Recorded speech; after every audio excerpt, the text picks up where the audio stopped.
강력한 미연역이 필요한 시대.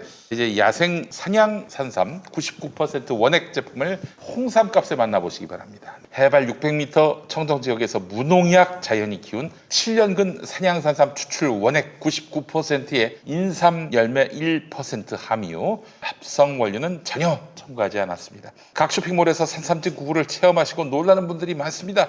엄청난 구매 후기들 직접 확인해 보시기 바랍니다. 사냥산삼은 사람이 산에 씨를 뿌린 후 농약이나 비료를 주는 등의 재배 과정 없이 자연히 키워내도록 놔둔 산삼을 말합니다. 산삼이죠, 뭐 사실. 뭐 알아서 지 혼자 크도록 한 산삼이니까. 해발 600m 이상 산에 씨를 뿌리고 7년 동안 생장을 기다립니다. 한 뿌리씩 수작업으로 삼을 채집해서 임업진흥원 인증을 받고 선별한 산양산삼을 골라서 최적화된 공법으로 엑기스, 진액을 추출했습니다. 시간을 들여서 자연히 키우고 사람이 사포닌 최적화 공법을 통해서 유효 성분을 추출합니다. 산삼진 99 현재 온라인 가격이 36만 원인데요. 김용민닷컴에서 주문하시면 한 박스 값에 2박스를 받으실 수 있습니다. 한 박스에 18만 원꼴. 이게 한 박스인 거죠. 이게 한 박스.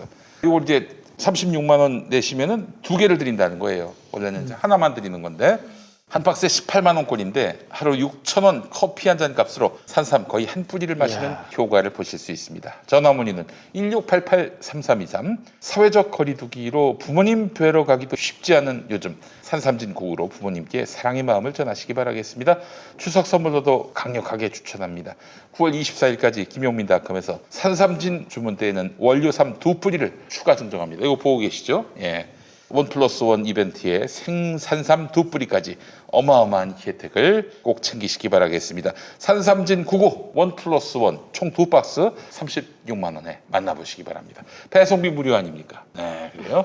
자, 또 한번 먹어야죠. 네. 네. 먹어야지. 이거 열이 너무 많이 나는 거 아니에요? 아, 네. 꿀에다가 네. 현상에. 삽하고 꿀 먹는다 그 이야기 바로 했는데 이거 진짜 맛이 좋아 근데. 아유, 야, 진짜 산삼 맛이야. 아, 정말. 아 저희도 쌈쌈하네. 아까 또 벌꿀을 먹어가지고 네. 벌꿀을 먹어가지고 또 이 산삼 들어가니까 좋네요. 네. 네, 그렇습니다. 바쁜 벌꿀은 슬퍼할 겨를입니다.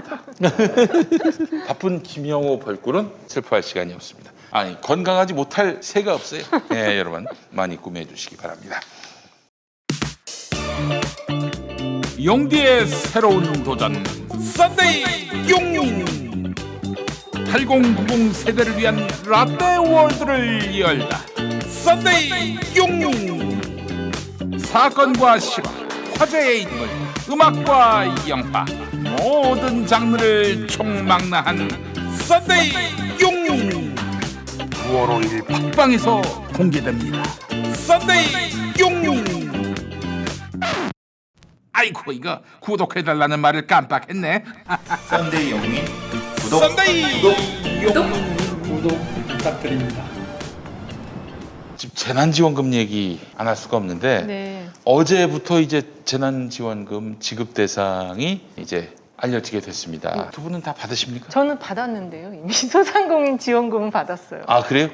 아니, 그러면 그거 받으면 안 됩니까? 아니 근데 경기도에서 주는 건 또 별도로 받는 거. 아, 받을 수 경기도에 있을 것 계시고? 같아요. 네. 그 이제 경기도가 도민이니까? 있건 어디 있건 간에 하여간 네.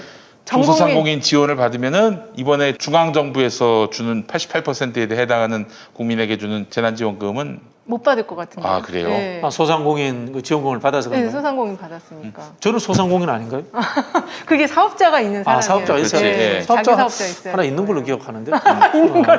저도 이제 봤습니다. 88%에 해당되기도 하고. 네. 아니, 나는 88% 해당되지 않아요. 아이고. 아니 돈을 많이 버는 게 아니라 계산을 어. 해보니까 작년에 제가 이동영 그치. TV 출연을 했는데 네. 예.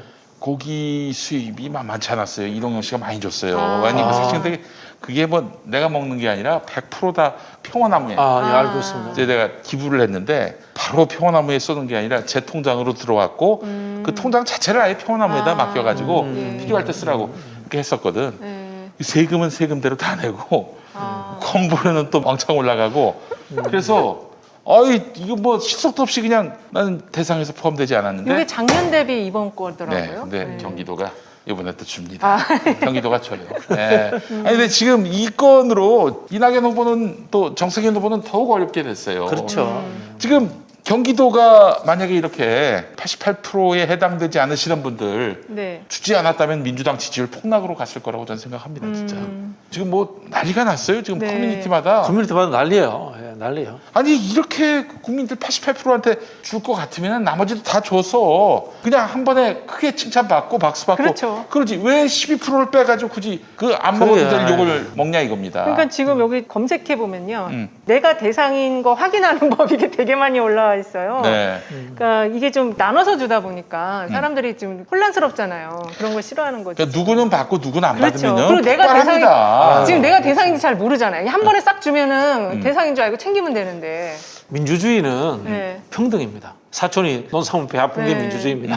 그런 측면에서 이게 자기가 이념적으로는 여론조사 하잖아요. 찬성 반대 이렇게 하니까 내가 국민의힘 지지하니까 에이, 국민의힘 반대는 나도 반대 이런 경향 많아요. 솔직히 제가 언론중재법도 마찬가지라고 생각하는데 초반에 지지율 높잖아요. 네. 국민의힘이 막 떠들면 평소에 국민의힘 지지했던 사람들은 그럼 나도 국민의힘 따라서 나도 지지해 이렇게 돼버리거든. 그쵸. 근데 그런 분들이 현실적으로 이제 피부에 와닿는 돈의 문제로 가니까 후회하게 되는 거죠. 아니 그 나 안 줘도 된다. 뭐 나한테까지 주냐. 이래도 누군가는 받고 나는 안 받으면은 그렇죠. 아, 기분 나쁘죠. 열불 납니다 사실. 맞아요. 아니 그 정선을 모르고 뭐 여론조사 갖고 아 이거 뭐 안 받겠다는 사람이 더 많구나. 그 반대하는 네. 사람이 더 아, 많겠구나. 그거는 이거 진짜 너무 나이브한 거 아닙니까? 그렇죠. 나이반 거죠. 아니 예전에 기억하시는지 모르겠지만 2004년 3월에 초기에 중앙일보가 노무현 대통령 탄핵에 대해서 물어본 게 있었는데 민주당 지지 여론이 더 높았어요. 그래서 그걸 보고 한나라당하고 당시 그 민주당이 맞아요. 뜸 모아서 이렇게 막 탄핵을 주도했다가 개피를 본 거 아닙니까? 그렇죠. 여론조사에 그 있는 그대로 그걸 다 그대로 수용하면 안 돼요. 참고 자료로 보셔야지. 아니 이거 여론으로 답할 때는 답할 수 있죠. 좀 이렇게 차등해서 줘라. 뭐 국가에 돈이 많이 없으니까 차등해서 줘라 이렇게 말할 수 있지만 실제로 돈이 지급이 되면 생각이 달라지는 거죠. 그럼 네. 그 민주주의의 본질적 특징 중에 하나가 포퓰리즘이에요. 솔직히 말씀드리면. 네. 예, 그래서 이제 우리 그리스에서 이제 도편 추방제라는 것도 있었잖아요. 네. 너무 지지도가 높은 사람은 동네에서 쫓아내버리는 쫓아내죠. 그런 것도 있었잖아요. 네. 그런 것들처럼 그런 요소들을 완전히 제어할 수 없어요. 이 재난지원금 문제가 우리 국민들과 직접 소통하는 방식이기 때문에 중간 단계에 있는 여론이라든가 정당이라든가 이런 분들이 자기들이 막 흔든다고 해서 흔들려지지 않아요. 아니 하여튼 이 일로 인해서 결국은 지금 대선 경선 한참 진행 중인데 네. 선별지급 주장했던 후보들은 이거 진짜 골치 아프게 됐어요. 그렇죠. 네. 아니 뭐 가뜩이나 지금 지지율이 떨어지고 있는 상황 또 뒤처지는 상황인데 게다가 또 이재명이 또 부각되는 거 아닙니까? 여기는 경기도는 다 주니까 아 이런 미련한 짓을 이렇게 아니 이거 진짜 정할 못들 아닙니까? 아니 우리 웰컴 투 동막굴에 네. 그 이야기 나오잖아요. 인민군이 그 마을의 뭐든 촌장한테 먹여야. 어떻게 우리 촌장 동무는 이렇게 지도력이 탁월하십니까? 그래서 뭘 많이 먹여야 돼. 아 간단합니다. 저번에 지금같이 이런 코로나 중에는 이런 거 이렇게 나눠서 주는 건 좀 아닌 것 같아요. 아니 88%만 위기냐 이거야. 그죠, 맞아요. 12%는 위기 아닙니까? 다 위기야. 네. 왜 안 줘? 그것도 나라가 뭐 망할 정도로 지금 아니, 무슨 재정이 100 많이 들어가는 것도 100만 아닌데. 원씩 주면은 몰라. 근데 25만 원이니까. 그러니까 네. 액수가 더 적으니까 네. 더 적으니까 더 열받는 거예요. 그렇죠. 이게. 얼마 되지도 않는. 예. 근데 만약에 액수가 더 올라간다? 더 열받아요. 맞아요. 뚜껑이 열리죠. 예. 예, 그래요. 네. 예전에 아니, 그 조사 같은 거 해보면 서울하고 이제 그 경기도 인접이 사당이잖아요. 네네. 이쪽에서 이제 버스 뭐 비용을 지원한다고 하잖아요. 그럼 네. 경기도에서 서울로 출퇴근하는 사람들은 그거 갖고 굉장히 열받아요. 우리가 서울로 들어가는데 왜 서울 사람만 버스 관련한 거 지원을 해주고 경기도민은 지원을 안 하느냐. FGI 같은 게 보면 그거 깜짝 놀랄 정도로 엄청 막 화들을 내시거든요. 네. 그 작은 몇천 원도 그래요. 음. 네, 근데 이런 거는 이제 다 같이 받는 건데 딱 12%만 빼서 안 주면 진짜 열받죠. 그러니까 오늘 그거 아세요? 김부겸 총리가 나머지 12%들께는 자부심을 드립니다라고 했다가 더 열받게. 아니 그랬더니 그 저기 뭐야 당근 마켓인가요? 아, 뭐 그런 네네. 비슷한데 네. 24만 5천 원으로 해서 네. 자부심을 팝니다. 아 자부심을 삽니다. 자부심을 삽니다. 파실 사람 있냐고. 이거 금방 우리 말씀하셨던 버스비 지원 문제나 이런 거 있잖아요. 네. 저는 이 재난지원금이나 기본소득 문제 보면서 그런 생각하는데 자꾸 통합해야 돼요. 통합하면서 저는 어떤 표현을 쓰냐면 현금복지, 호환성 복지라는 표현을 쓰는데 네. 이걸 자꾸 늘려야 돼요. 네. 근데 대신 잡다하게 그런 거다 항목을 빼고. 늘리는 거는 네. 별로예요. 맞아요. 큰 덩어리로 가능하면 줄 수 네. 있도록 통합하는 방법은 저는 강구해야 된다고 생각합니다. 네, 알겠습니다. 정치생쇼 이제 야당 이야기해 보도록 하겠습니다. 재밌어요. 예, 야당 판세. 야당 판세는 지금 홍준표의 맹추격, 네. 윤석열의 흔들흔들 그렇게 요약할 수 있는 거 아니겠습니까? 그렇죠. 이게 지금 흔들흔들하다 이제 뽑힐 것 같은데 지금 오늘 근데 여론조사 공정이라는 데가 양강구도 조사해갖고 아, 거기 좀 그건 이상한데요. 믿을 수 있는데요. 믿을 수 없다고 제가 몇 번 얘기했어요. 아, 그렇죠. 네. 그 특히 그 여론조사 공정이 여러분 아시겠습니까? 에스더 기도 운동이라고 맞아요. 맞습니다. 네. 극우 성향의 거기랑 개신교 연결이. 보수단체하고 연관이 돼 있어요. 맞아요. 그게 MBC가 예전에 한번 보도했었잖아. 했어요. 뉴스타파에서. 물론 그 양반들이 그거에 대해서 반박은 했지만은 네. 그 여기하고 또 데일리안이라고 그 보수 인터넷 매체 아닙니까? 네, 맞아요. 예전엔 그 RN서치하고 했었던 걸로 알고 아래서치라 하다 있는데 이름을 바꿨죠. 네. 그 왜 그럴까? RN서치가 마음에 안 드는 조사 결과가 나와서 그런가? 저 숫자가 마음에 안 들었나? 예. 아니 그렇다 하더라도 이 공정을 두고는 말들이 많아요. 또 공정은 공정하지가 않아요. 그래서 저희 또 평화나무가 오늘 또 이와 관련해서 네. 밤에 보도할 예정입니다. 아, 그런가요? 아니 근데 소장님 뭐 이런 좀 여론조사 회사에 대한 뭐 어떤 조치 좀 안 되는 거예요? 이거 지금 보수 쪽에서 사실 최근에 그 모 리서치 회사가 아마 면접원 관리 좀 잘못한 것 같은데 약간 유도성 발언했다고 3천만 원 과태료 받았어요. 아, 그래요? 거의 이제 전화 면접 조사를 한대거든요. 음. 그 건 때문에 지금 그 보수 유튜버들이 여론조사 회사 다 한번 까보자 지금. 그리고 이거는 사용시킬 일이다. 왜냐면 이 여론이라는 게 민주주의 근간이기 때문에 그래서 이거 대표를 다 색출을 해서 사용을 시키자 막 이렇게 굉장히 강경하게 발언하고 있는데 여론조사 공정도 약간 그런 약간 좀 이상한 회사거든요. 거기는 아마 걔네들이 뒤지지 않겠지. 거기는 보수들은 뒤지지 않겠지. 그리고 입맛에 양자구도, 맞는. 네, 양자구도 했는데 이재명을 홍준표, 윤석열이 다 압도하는 그런 조사 결과가 나와서 거기 지금 홈페이지가 그 저기 다운됐어요. 네, 다운됐대요. 그리고 지금. 더 웃긴 게 뭐냐면은 민주당 지지층을 상대로 조사를 했는데 지난주에 비해서 이재명의 지지율이 떨어졌어. 16%가 떨어졌어요. 1.6%가 아니라 16%. 이게 말이 됩니까 이게? 아니 무슨 악재라도 하나 있었으면은 그래도 그렇게 쉽게 이렇게 16%가 무너지진 않아요. 근데 저는 진짜 제가 그때 그 MBC에서 취재할 때 제가 그 취재 협조를 해줬어요. 네. 그래서 이제 막 여러 가지 얘기를 그죠 해줬어요. 공정에 관해서. 네, 그래서 제가 그것도 그때부터 제가 거기 이상하다고 해서 같이 이제 협조를 해줬었는데 그 에스더 운동이라는 게 도대체 에스더 기도 운동. 그게 뭡니까? 그 도대체? 저기 이게 개신교 쪽에 네. 동성애 혐오하고 그런데 아. 그러니까 이제 이 친구들이 왜 여론조사 기관을 만들었나? 아마 뭐 그때 그 저기 차별금지법에서도 그렇지. 그 회사가 되게 특이하게 좀 결과가 나왔었거든요. 예, 그 혹시 소장님 뭐 여론조사 믿지 마라 이런 책 한 권 쓰신 하나 생각 써야 없어요? 되겠어요. 이번에 이번이 기회인 것 같아요. 아니 근데 네, 이번에 써야 될 것 저도 같아요. 사실은 예전에 네. 여론조사 회사를 잠깐 다닌 적이 있어요. 아, 예. 그랬죠. 잠깐 다닌 적이 있고 네. 뭐 이제 저 공소시효 다 지났으니까 한 20년이 넘었으니까 말씀드리는데 불법은 아니지 여론조사를 회사를 하나 만들어 가지고 아. 특정 후보를 도와주고 이런 것들을 옛날에 그렇게 횡행했어요. 옛날에는 맞아요. 네, 맞습니다. 그렇게 했는데 옛날에 진짜 횡행했어요. 아니, 근데 횡행했어요. 여론조사 회사를 만들려면 그 뭐가 이렇게 비용이 많이 듭니까? 아, 비용은 많이 안 드는데 네. 그 인력을 일단 확보하는 게 굉장히 어려워요. 인력. 약간 예, 전문성 있는 친구들이다 보니까 아니 뭐 키우거나 저기 확보를 저 해야 돼. 무슨 저 ARS로 하게 되면은 인력이 필요합니까? 그래도 이제 그거 뭐 프로그램 세팅하고 아, 또 그치. 자료 처리하고 예. 뭐 이렇게 다 해야 되거든요. SPSS라는 네. 프로그램이 나오고부터는 그것도, 정말 예. 쉬워졌어요. 근데 그것도 배워야 돼요, 일단은. 코딩하고 뭐 이렇게 네, 하는데 그러니까 그거 그런 부분. 장비도 다 사야 됩니까? 장비도 다 사야 되고. 장비는 얼마쯤 됩니까? 다 장비 합쳐서. 몇 천만 원대죠. 어. 네. 그리고 이제 회선을 늘리면 늘릴수록 돈이 더 들어가고, 그리고 이게 기본적으로 이 조사에 대한 퀄리티 부분을 자기가 계속적으로 이제 그걸 축적을 해서 그거를 어느 정도 이제 노하우를 쌓아야 돼요. 그렇지 않으면 초보자들이 들어가서 하기에는 좀 어려워요. 네. 예전에 어떤 경우도 있었냐면 진짜 20년 전 이야기입니다만은 단일 선거고 네. 무슨 시 하나 인구 한 20만 정도 되는다. 그러면 거기에다 여론조사 회사를 하나 만듭니다. 만들죠. 언론사나 만들고. 언론사나 여론조사 회사를 하나 만듭니다.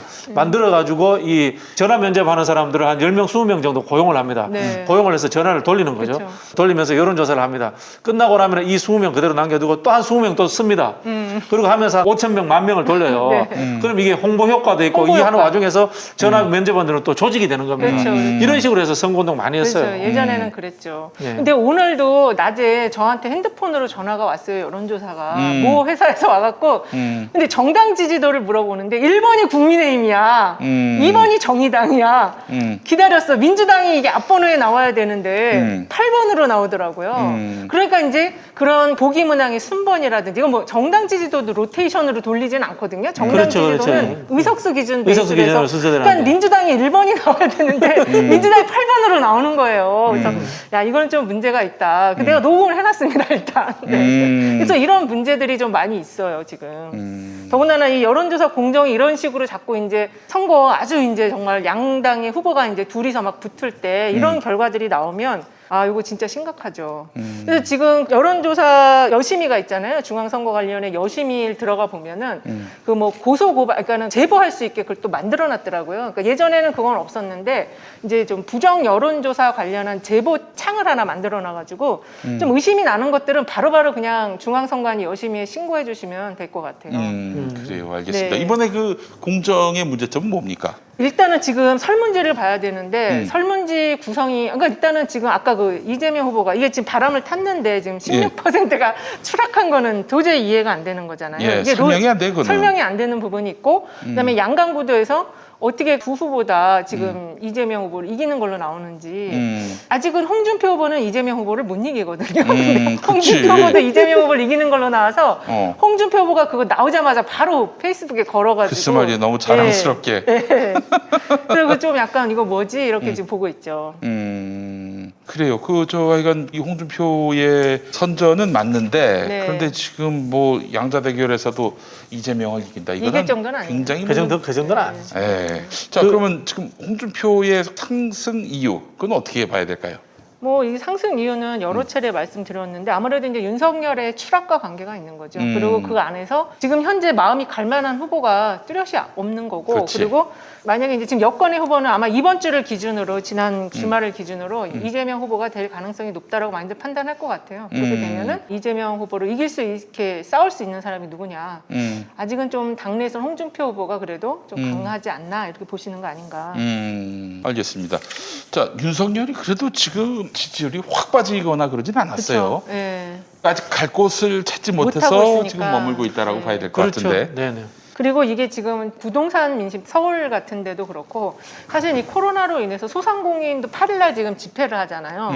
그러니까 이게 지금 코로나 상황이다 보니까 사람들 마음속에 잠재되어 있는 불만이 지금 표출이 안 되고 있고 일단은 받아들이는 상황인데 그 속에 있는 불만들이 지금 계속 축적이 되고 있거든요. 그러니까 그것이 이제 정권 교체 의향 문항은 그렇게 중요하지 않지만 그래도 그 불만이 계속 있어요. 이제 그거를 좀 이렇게 실현시켜 줄 수 있는 사람은 현재로는 윤석열이다 이렇게 보고 있는 것 같아요. 그러니까 이 사람이 무엇을 잘못했든 안 했든 그건 중요하지 않다. 우리는 이번 정부를 한번 심판을 해보고 싶다라는 그 표심이 분명히 지금 존재하기 때문에 그래서 윤석열의 단점이나 문제점들을 일단 눈을 감는 거예요. 네. 정권 교체 여론이 높다고 해서 거기에 대해서 크게 뭐 위협 요소로 그건 생각하실 아직은 필요는 없어요. 이게 아닙니다. 정권 후반기에는 다 그렇게 됩니다. 대한민국 국민들은 신상 좋아합니다.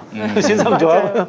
그 김대중 대통령에서 노무현 대통령으로 넘어갈 때도 정권 교체 비율이 한 60% 70% 됐어요. 근데 정권 교체하겠다고 하는 사람들 중에도 한 30% 정도는 노무현 대통령 찍었고 그렇지. 이명박에서 박근혜로 넘어갈 때도 정권 교체 비율이 65% 가까이 되는 걸 제가 아는데 그 중에 30% 이상이 또 박근혜 대통령을 박근혜를 찍었어요. 찍었어요. 네. 근데 네, 박근혜 그렇기 때문에. 자체가 이미 정권 교체의 어떤 그렇죠. 기대를 또 부응하는 면이 있었어요. 부응했죠. 그 네. 대통령제 국가는요, 대통령이 된다는 것 자체가 정당 정치를 뛰어넘는 요소가 좀 사실 존재하는 게 사실입니다. 왜냐하면요, 이게 행정부 수반이 아니고 국가 원수기 때문에 그렇지. 그렇습니다. 예.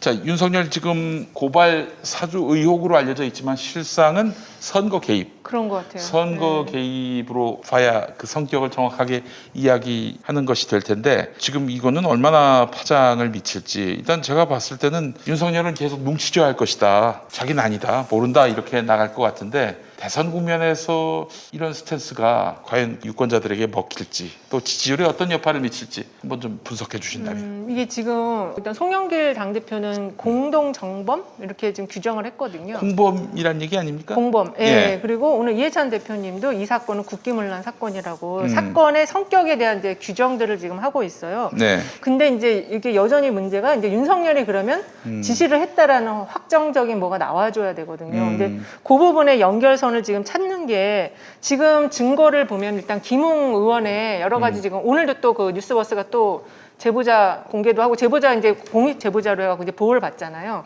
그리고 핸드폰도 지금 제출을 했다고 하거든요. 그러면은 김웅 의원과 관련한 증거들은 거의 한 70%는 나온 것 같아요. 네. 그리고 이제 그 마지막 연결선에 대한 확증만 나오면 되는데 요게 이제 주변에 여러분들에게 여쭤보니까 그게 나오기가 조금 쉽지는 않다. 그 얘기를 하셔가지고 그래서 이런 상황이 되면은 이게 사람들 사이에서 이걸 또 그러니까 불신 내지는 믿지 않는 그 지지층이 어차피 이제 자기가 지지하는 그 대로 가는 거니까 그래서 이게 아주 지지율을 확 떨어뜨릴 수 있는 그게 좀 오려면은 조금 더 시간이 필요하지 않은가 그렇게 좀 보여지거든요. 네, 그래요. 일단 지지율을 어느 정도 그러니까 확증 편향으로 내가 이 사람이 이게 결정적인 게 나오기 전까지는 일단 그 대안이 유보하는. 나오기 전까지는 유보를 시키는 거죠. 네. 아마 이 부분은 국민의힘 내부의 캠프 간의 세력 균형에 따라서 저는 바뀔 거라고 봅니다. 예를 들어서 지난번에 엑스파일이 그 장성철 씨가 그렇죠. 엑스파일 이야기했을 때 윤석열 지지도가 출렁했잖아요. 네. 네. 똑같이 윤석열 캠프에 있는 국회의원 한 4-5명이 갑자기 유승민 캠프로 갔다 라든가 있지 않습니까? 뭐 이런 상황들 네. 모든 이 제국은 성문 안에서 멸망합니다. 그렇죠, 그렇죠. 자기 내부에서 멸망하고 그렇지. 예, 그런 부분에서 저는 국민의힘 내에서 윤석열을 저격하는 순간에 그때는 저는 쉽게 무너진다고 생각을 하는데 지금 이제 홍준표 의원이 저격을 하고 있습니다. 네. 저격을 하고 있는데요. 홍준표 의원의 저격으로 쉽게 무너지지는 않을 겁니다. 왜냐하면 경쟁자라고 인식되어 있기 그렇지. 때문에 예. 그래서 저는 예를 들면 국민의힘의 C저인 김종인 형님이 그렇죠. 걔는 안 된다고. 그렇죠. 그렇죠. 걔는 추워도 안 된다고. 그렇죠. 정확하게 저도 그렇게 생각을 하고 있고요. 다만 이제 법률적인 부분에서 이 손중성 검사라는 분이 어떻게 본인이 이제 고백을 한다거나 이런 상황이 오면은 법률적인 문제이기 때문에 어떻게 할 수가 없죠. 이거는 사실은 정당을 개입시키는 민주주의 파괴 행위잖아요. 이 검찰권을 이용해서 그런 부분이기 때문에 그런 상황이 온다면 이제 폭망할 수도 있죠. 네. 그러니까 지금 주말 지나서 손중성 등등 해서 지금 강공 드라이브로 가잖아요. 네. 윤석열도 뭐 한번 증거를 대보라고 이렇게 얘기하고. 근데 그래서 증거를 대보라는 말은 이게 그러니까 선거에 나온 사람이 할 말입니까? 할 말은 아니죠. 예전에 우리 회창이 형 제가 몇 차례 얘기를 했었는데 회창이 형이 이제 그 정치에 들어오시고 대선 후보로 나설 때 아들 병역 의혹 제기됐을 때 네. 법적으로 문제 없습니다. 이렇게 얘기했단 말이에요. 법적으로 문제 없다. 법적으로 문제가 없게 해놨겠지. 그렇죠. 서민들은 이렇게 인식을 해요. 그렇죠. 네. 근데 지금 증거가 있냐? 범인들이 그 얘기한다면서요. 처음에 당신이 범인이지 하면은 증거 있어? 이렇게 나온다는 거 아니에요. 증거가 없게 만들었겠지. 어? 증거가 없게 만들어 놨겠지. 네. 근데 말이죠. 이거는 제가 봤을 때는 이제 정말 정부가 네. 법무부가 검찰이 감찰 제대로 하고 수사 제대로 한다면은 이거 저 윤석열 씨는 이제 검찰청에 불려다니고 네.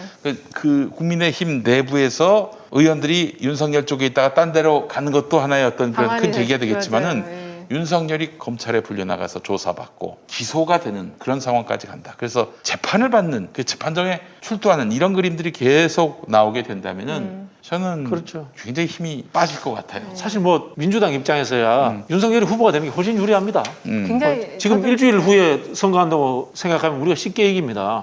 그럼에도 불구하고 윤석열을 이제 저는 사법적 단죄를 해야 된다고 생각을 합니다.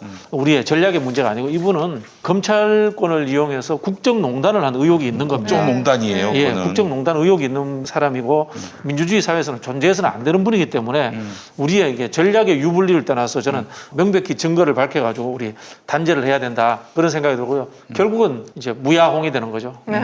무야홍 되는 거죠. 무야홍. 그래서 또 이제 탄산음료 시리즈 가는 거죠. 자, 일단은 오늘 KBS 보도 내용이 상당히 눈길을 끄는데 네. KBS의 이름이 이준석인 분이 있는데 이름이 이준석이야. 이준석 대표하고는 동명이인이고 물론 세월호 선장 이준석과도 동명이인이고 근데 그 양반이 2017년 12월에 구속이 됐나 그랬을 거예요. 네. 2018년 3월까지 서울중앙지검의 한 검사로부터 집요하리 많지 이재명에 대한 불리한 진술을 들었습니다. 저도 그랬어요. 예. 압박을 당했다는 거예요. 근데 때를 같이 해서 이 무렵에 안희정 지사가 정치활동 중단을 선언했지요. 미투 사건으로 인해서. 예, 예. 그리고 민주당 대선 경선 후보 3등이었던 이재명 후보도 풍전등화 상황이었던 거죠. 이렇게 이 양반이 이준석 씨가 계속 검찰이 압박을 하고 집에 빨리 갔으면 좋겠잖아. 집에 빨리 가기를 바랄 거 아니야. 이런 식으로 이제 회유를 당했다는 거 아니에요? 그러니까 정말 이 사람이 빨리 가고 싶은 마음에 이재명에 대해서 불리한 그렇죠. 진술을 했다면 이재명 지사는 진짜 어마어마한 또 스캔들에 휘말렸을 거란 말이죠. 자, 그 일 이후에 경기도지사 나가려고 할 시점이었죠. 네. 그때부터는 또 똥파리들이 등장해서 어마어마하게 이재명에 대한 혐오의 메시지를 쏟아냈고 이재명으로 후보가 결정되니까 어떻게 했습니까? 이 똥파리들이 당연하- 남경필을 밀겠다고 했던 거 아니에요? 그러니까 남경필을. 남경필. 아니 어떻게 민주당 자기가 마음에 안 드는 경선 후보가 됐다고 상대당 경쟁당 후보를 찍겠다는 거예요? 문재인 지지자라는 이름으로. 그리고 나서 이제 결국 당선됐단 말이에요. 네. 그럼에도 불구하고 2018년 7월에 SBS 그것이 알고 싶다 해서 결국에는 입건조차 안 됐던 이재명 조폭 연루설이 네. 방송됐고요. 그리고 그때부터 11월, 12월까지 이재명 지사에 대한 어마어마한 수사가 들어갔고 결국 2018년 12월에 검찰이 4가지 혐의를 들어서 이재명 지사를 기소했었습니다. 저간의 흐름을 쫙 보게 되면은 정치 공작이라는 느낌을 지울 길이 없습니다. 저는. 그러네요. 이 부분은 다음 정권이 들어선 다음에까지도 저는 뭐 이어질 거라고 봅니다. 진실을 밝히자는 이야기는. 그렇죠. 결국 그래서 정말 고생스럽게 임기의 절반을 그래가지고 그 저기 맞아요. 재판에 네, 소진을 그렇죠. 했던 거 특히 아닙니까? 초반에 그랬죠. 그리고 예. 그때 지지율이 굉장히 상당 1년 이상 정체해 있었고, 근데 이제 그게 다져지는 시기가 됐던 거죠. 지금 보면. 그러니까 저는 사실은 지금 이게 다 윤석열 서울중앙지검장 때 있었던 일입니다. 지금 제가 말씀드린 게 네. 네. 2019년 7월에 검찰총장이 된 거 아니에요? 그렇죠. 예. 그러니까 그 전에 있었던 일이 아닙니까? 그러면 우리 저 윤석열 씨 같은 경우에는 지금 수사 대상이에요. 그때 무슨 짓을 했는지 그 휘하의 검사들이 이렇게 대놓고 반인권적인 과학적 수사가 아니라 문학적 수사를 했잖아요. 문학적 수사, 소설을 쓰라고. 그렇죠. 어? 전형적인 정치 검사죠. 근데 예. 검찰들이 이렇게 정권이나 이 후보를 이렇게 마음대로 할 수 있다고 생각하는 것 자체가 지금 그게 이제 민주주의 머리 위에 올라선 네, 거지. 남- 간이 커진 낙마시킬 거죠. 수 있다. 간이 커진 거죠. 아니, 그러니까 국민에 의해서 선출이 된, 유권자에 의해서 선출이 된 후보를 법원이 그냥 목을 쳐버리는 이게 민주주의입니까? 이게 그- 선거 민주주의는 어디 갔어요? 흔히 하는 말로 이 룰 오브 로, 네. 법의 지배. 네. 법의 지배라고 우리는 이제 동양에서는 해석을 합니다. 서양에서는 룰이라는 단어의 복합성 때문에 지배라고는 생각하지 않아요.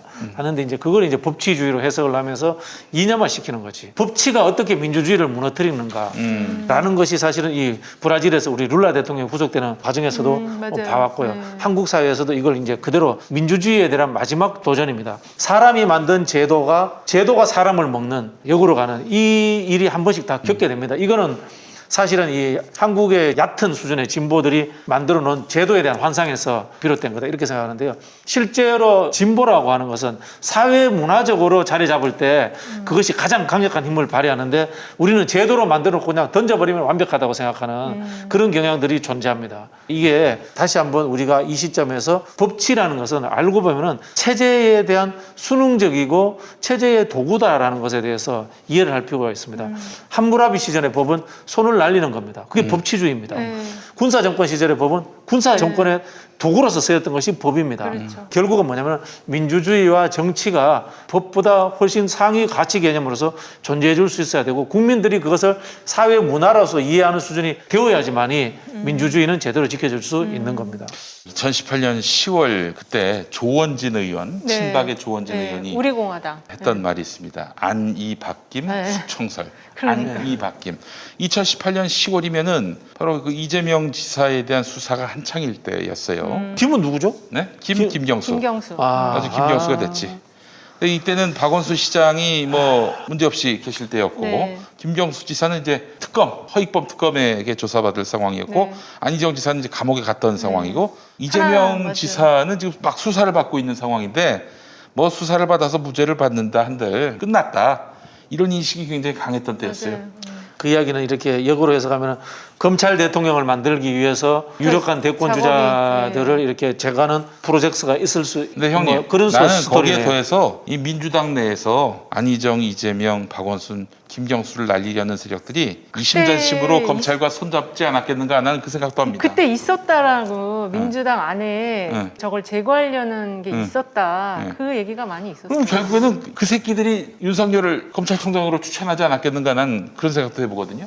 그게 과한가? 만약에 있다면은 뭐 그럴 수도 있겠네요. 좀 과하죠. 저는 그렇죠. 뭐 이 손을 잡았다거나 정보를 제공했다거나 네. 그런 역할이 저는 분명히 있었을 거라고 봅니다. 아니 예. 그런 어떤 협력 관계였을 수 예, 있다는 협력 관계가 거지. 있었을 수도 보고 그 협력 관계는 오래된 뗄래야 뗄 수 없는 출발에서 시작되었을 수도 있다고 봅니다. 야, 그러니까 나는 그러니까 저 얘기가 이렇게 떠돌았어요, 사실은. 이게 정설은 아니고 그냥 주변에서. 그래서 지금 최근에 나온 얘기들이 이제 지지자들 사이에서 들어보면 일진은 가고 이진이 살아남았다. 뭐 이런 네. 얘기 하더라고요, 지금. 그 이재명이 여기까지 살아남은 건 그렇죠. 정말 대단한 예, 거야, 진짜. 대단한 거예요. 그러니까 네. 사실 제일 많이 고통을 겪었어요. 뭐 그렇죠. 어마어마하게 그 네. 이명박근혜 때 10년을 더해서 우리 이재명 지사님 많이 맞아봐가지고 피하는 법도 알고 맷집도 좋으시고 이런 것 같아요. 내가 보기에는. 예. 참 표현이 근데 참 안타까운 참 딴 분들은 솔직히 얘기해서 삶인데, 예. 정말 죽었는데 네. 이 양반은 정말 밟히고 또 밟혔지만은 안 죽고 살아남은 그렇죠. 거야. 그 결론적으로는 사법적으로 다 죽었고 이재명 지사 사법적으로 살아났었거든요. 그래서 예. 그래서 그때 대법원 이기실 때 대단하다고 막 그랬었거든요. 그렇지. 본인이 변호사여서 살아남을 수 있었던 거 아니냐 막 그때 그런 얘기도 있었어요. 그런 면도 있었겠지만은 네. 작년에 이제 그 양반이 무죄 받고 나서 저하고 인터뷰를 할 때 본인이 다시 말하자면은 법정에서 자기 변론을 작성했다는 거예요. 본인이 직접 하셨구나. 근데 또 이제 경기도 지사로서 업무는 또 봐야 되니까 근무 시간은 또 이렇게 침해할 수 없어서 그러니까 이 우리 지금 이 법이 자꾸 정치가 칼질을 하는 상황들이 너무 심해졌어요. 그래서 참 이 안이 바뀐 문제도 저는 다음 정부에서 어떻게든 좀 규명이 됐으면 좋겠다. 윤석열이 대통령이 안 된 정부에서. 그렇죠. 네, 그렇죠. 아 이거는 저는 반드시 파헤쳐 봐야 되고 저게 검찰 단독이라면 진짜 빨리 잡아가지고 쳐넣어야죠. 쳐넣어야지 네. 지금 아니 그럼 난 그래서 이런 얘기도 합니다. 윤석열의 쿠데타는 현재 진행형이다. 다만 그 친구가 아직 집권을 하지 못했다 뿐이지 처벌을 받기는커녕 지금 30%가 넘는 지지율을 받으며 자기 유력 대선 주자로 올라서는 것. 이 상황은 지금 박정희가 한강 다리를 건너는 그 상황하고 마찬가지 아닙니까? 그렇죠. 단지 슬로우 모션으로 슬로우 모션으로 네. 사방 아직 저 도리도리 보면서 국방부하고 KBS를 점령하지 못했다 뿐이지 예. 지금 여기까지 온 거예요. 그러니까 윤석열에 대해서 이 정부가 촛불 정부로서 검찰 개혁을 해야 된다라는 그런 관념과 의지가 있다면은 윤석열에 대해서 뭐 남들만큼 남들보다 더 세게 조질하는 게 아니잖아요. 남들 조사하는 만큼 조사하자. 그리고 책임을 묻자. 이게 네. 제 생각입니다. 근데 그런 저는 뭐 의지가 있나 모르겠어요. 윤석열을 추천했던 사람들은 역사에 전 책임을 져야 된다고 생각합니다. 공개적으로. 그리고 늘 그런 이야기 합니다만은 윤석열의 인사청문회 때 편들었던 사람들 민주당 정치인들도 사과부터 하셔야 됩니다. 그래요. 하여튼 뭐 안이 바뀜. 아 참나 이거 원. 그때 지지자들이 정말 혼란스러웠거든요. 이게 도대체 왜 이런 현상이 일어나는 거냐. 그때 굉장히 혼란스러워. 아니 계속 지금 여권 주자들만 그 얻어맞고 사라지니까. 네. 죽어버리고 잃어버리니까 네. 이게 참 아이고 나 참 그 역사가 분명히 그 진실을 알려주리라 생각을 네. 하면서 자 일단 국민의힘 대선 경선 룰 확정됐단 말이죠. 네. 앞으로 흥행 가능성이 있을까요? 이 룰에 따르면 누가 더 이득을 볼 거라고 보시는지. 지금 흥행이고 뭐고 흥행을 떠나서 지금 흥행이고 뭐고 지금 윤석열이랑 축이 무너지면은 이건 뭐 희망 없어요. 없습니다. 그 저기 국민의힘 3제 들었다 지금 그 얘기 나오잖아요. 근데 이게 뭐 룰 문제가 아니고요. 네. 그 안에서의 지금 완전히 다 같이 폭망각이에요 지금. 네. 그러니까 사실은 국민의힘이 박근혜 대통령 탄핵으로 인해서 어떤 이제 보수의 이데올로기, 박정희 이데올로기 뽑혀져 나갔는데 그동안 이제 계속 세우질 못했죠. 뭐 새로운 어떤 이데올로기를 세우지도 못했고 인물도 교체를 하지 못했는데 사실 이번에 이준석 당대표가 되면서 인물 교체 어떤 기반은 만들었거든요. 네. 근데 지금 이런 상황이면은 지금 이준석 당대표도 같이 다 휩쓸려 갖고 흔들릴 수가 있을 것 같아요. 네. 그러면 이게 지금 이데올로기도 없고 인물도 없고 이런 당으로 갈 수밖에 없거든요. 그럼 이거 당분간 한동안은 진짜 민주당이 계속 정권을 잡을 수밖에 없는 새로운 이게 보수의 틀이 만들어지기 전까지는 민주당이 계속 집권할 수밖에 없는 그런 흐름이 되지 않을까. 이제 그 마지막 한 고비가 있습니다. 네. 한 고비가 저는 김종인, 이준석이 지금의 위기를 판을 뒤집으려고 저는 마지막 시도를 한번 할 거라고 보는데요. 네. 현실적으로 그냥 제가 늘 이야기했던 플랜 B인데 플랜 B에서 오세훈이 안 된다면 유승민 띄우기 들어갈 거라고 봅니다. 지금 윤석열 캠프의 주요 지분이 김종인 비대위원장이 갖고 있습니다. 김종인 비대위원장의 오다에 의해서 간 사람들이 몇 분 있어요. 몇 분 있는데 그 사람을 갑작스럽게 빼서 유승민 쪽으로 옮길 수도 있습니다. 저라면 그런 기회 갈 거라고 봐요. 자 그렇다면은 네네. 만약에 유승민으로 간다. 네. 유승민으로 간다. 대구 경북은 어떻게 될까요? 이재명하고 유승민이 본선에서 붙는다. 이재명 찍겠죠. 이재명 찍습니다. 그러면 TK에서 다수표를 얻은 민주당 후보가 나올 수도 있다는 얘기입니까? 그렇죠. 그렇죠. 예. 서울은 유승민 찍고 TK는 이재명 네. 찍죠. 아이 서울도 그래도 저희 서울이 넘어간다는 완전 불행스러운 일인데. 불행합니다. 네. 유승민이 가지고 있는 이제 합리적 보수 이미지가 분명히 존재하고 있거든요. 네. 원래 이분들은 이제 유승민, 오세훈 중도 보수, 합리적 보수를 후보로 만든다라는 생각을 했던 건데 현실적으로는 윤석열 앞에 이제 전선이 쳐져 버린 거잖아요. 네. 윤석열을 버릴 수 없는 카드가 되니까 윤석열을 중심으로 해서 윤석열에 또 붙어 있는 중도적인 사람들도 또 있어요. 그렇지. 네. 예. 그러다 보니까 시작을 했던 건데 윤석열이 무너진다. 그러면 홍준표가 지금 대체제가 돼버린 상황이지 않습니까? 그러면은 어떻게 표현하면은 유승민 앞에 순서가 한 명 줄어든 거예요. 네. 그러니까 지금 홍준표는 김종인이 바라는 카드가 아니에요. 네, 절대. 맞습니다. 그렇죠. 네. 맞습니다. 결사저지할 겁니다. 예. 그래서 결국은 김종인과 홍준표의 마지막 격돌 이게 저는 남았다고 저는 그걸 보여져요. 아마겟돈 전쟁이라고 봅니다. 아마겟돈 전쟁. 그리고 이준석 대표는 여기에서 아마 제가 보기에는 양쪽 간을 볼 겁니다. 이준석 대표는 홍준표 후보와 나쁠 이유가 없잖아요. 나쁠 이유가 없어요. 나쁠 이유가 없죠. 네. 그런데 김종인이 홍준표를 이기기 쉽지 않을 거예요. 홍준표가 어떤 사람인데 그렇죠. 수전 네. 다 겪은 그렇죠. 네. 사람이고. 일단 당내 세가 너무 없고요. 그리고 이게 TK에서도 지금 압도적으로 TK는 윤석열을 밀더라고요. 참 그것도 희한한 현상이에요. 박근혜 대통령을 잡아들인 윤석열을 TK에서 민다는 것도. 그래서 일단 홍준표 후보가 지금은 뭐 새가 이렇게 막 뜨는 것처럼 보이지만 이게 이제 본격적인 국면으로 들어가면 이게 좀 여러 가지로 이게 좀 한계가 있는 후보다. 확장성이나. 그러니까 저도 이제 국민의힘 당직자라든가 국회의원들 만나서 이야기 들으면 홍준표 의원 이야기하면 뭐 고개를 절레절레 흔들더라고요. 걔는 싫어하죠. 버릇없이. 맞아요. 아니 버럭버럭 문재인 성질을 대통령한테 내요. 그랬잖아요. 버릇없이. 근데 문재인 대통령보다도 한 살이 적어요. 그렇죠. 한 살 위에 형님한테 버릇이었다고. 아마 저는 그 분명히 유승민 띄우기 들어갈 네. 겁니다. 유승민 띄우기. 그리고 이제 우리가 잘 판단해야 되는 제가 앞서도 말씀드렸지만 윤석열이 제일 만만한 후보예요. 윤나땡이에요, 사실은. 근데 이제 우리 역사적 책무 때문에 윤석열이 아웃되기를 바라는 거지 않습니까?